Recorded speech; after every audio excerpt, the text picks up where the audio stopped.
Covid കാലത്ത് comedy വീഡിയോകൾ പങ്കുവച്ച് സോഷ്യൽ മീഡിയയിൽ ശ്രദ്ധേയനായ ഇൻഫ്ലുവൻസറാണ് അഖിൽ NRD. തുടർന്ന് അടുത്തിടെ ഏതാനും സിനിമകളിൽ ശ്രദ്ധേയമായ വേഷവും അഖിൽ ചെയ്തിട്ടുണ്ട്. അടുത്തിടെ തിയേറ്ററിലെത്തിയ മഹാരാജ ഹോസ്റ്റൽ എന്ന സിനിമയിൽ ശ്രദ്ധ നേടിയെടുത്ത താരം ഇപ്പോൾ സ്വകാര്യ ജീവിതത്തിൽ വലിയ പ്രതിസന്ധിയാണ് നേരിടുന്നത്. അഖിലിനെയും അഖിലിന്റെ ഭാര്യ മേഘ നായരെയും കുറിച്ചുള്ള ചില സംഭവ വികാസങ്ങളാണ് ഇപ്പോൾ ഗോസിപ്പ് കോളങ്ങളിൽ നിറഞ്ഞു നിൽക്കുന്നത്. ഇരുവരും തമ്മിൽ വേർപിരിഞ്ഞെന്നും അതിനിടെയായ കാര്യങ്ങളുമാണ് ചർച്ചയുടെ പ്രധാന വിഷയം.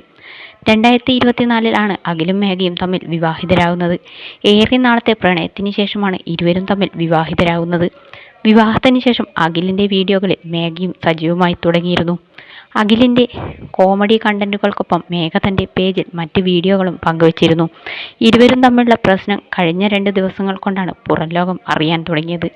മേഘയുടെ ഇൻസ്റ്റാഗ്രാം പ്രൊഫൈലിൽ പേരിൽ മാറ്റം വന്നത് റെഡിറ്റ് ഉൾപ്പെടെയുള്ള സോഷ്യൽ മീഡിയ പ്ലാറ്റ്ഫോമുകളിൽ ചർച്ചയായി തുടങ്ങി. തുടർന്നാണ് നടനും കൂടിയായ സോഷ്യൽ മീഡിയ താരത്തിന്റെ ഭാര്യ ഒളിച്ചോടിയെന്ന് ചിലർ ഇത്തരം പോസ്റ്റുകൾക്ക് കമന്റായി രേഖപ്പെടുത്തിയത്. കൂടാതെ ഒരു പെൺകുട്ടി ബാഗുമായി മറ്റൊരാളുടെ കൂടെ ഇറങ്ങിപ്പോകുന്നതിന്റെ വീഡിയോ ഇതിനോടകം സോഷ്യൽ മീഡിയയിൽ വൈറലാവുകയും ചെയ്തു.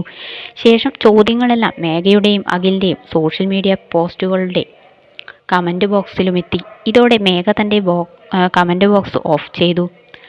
സോഷ്യൽ മീഡിയയിൽ പറയുന്നത് ഇങ്ങനെയാണ്: സംഭവം നടന്നിട്ട് 2 ദിവസമായി. പന്തളം സ്വദേശിക്കൊപ്പമാണ് ഇറങ്ങിപ്പോയത്. പരാതിയെ തുടർന്ന് 2 കൂട്ടരെയും നൂറനാട് പോലീസ് വിളിപ്പിച്ചു. അഖിലിന് മറ്റ് പെൺകുട്ടികളുമായി ബന്ധമുണ്ടെന്നും ഒരുമിച്ച് ജീവിക്കാൻ സാധിക്കത്തില്ല, അതുകൊണ്ടാണ് മറ്റൊരാളുടെ കൂടെ പോയതെന്ന് മേഘ പോലീസിനെ അറിയിച്ചു. ഒളിച്ചോടിയോ എന്ന ചോദ്യത്തിന് ചിലർ മറുപടി നൽകുന്നതിങ്ങനെ: എന്നാൽ അഖിലിന്റെ ഭാഗം എന്താണെന്ന് ഇതുവരെ ആരും പറഞ്ഞിട്ടില്ല. അതേസമയം ഇത് സംബന്ധിച്ച് ഇരുവരും ഒരു വിശദീകരണവും ഇതുവരെ ഔദ്യോഗികമായി നൽകിയിട്ടില്ല.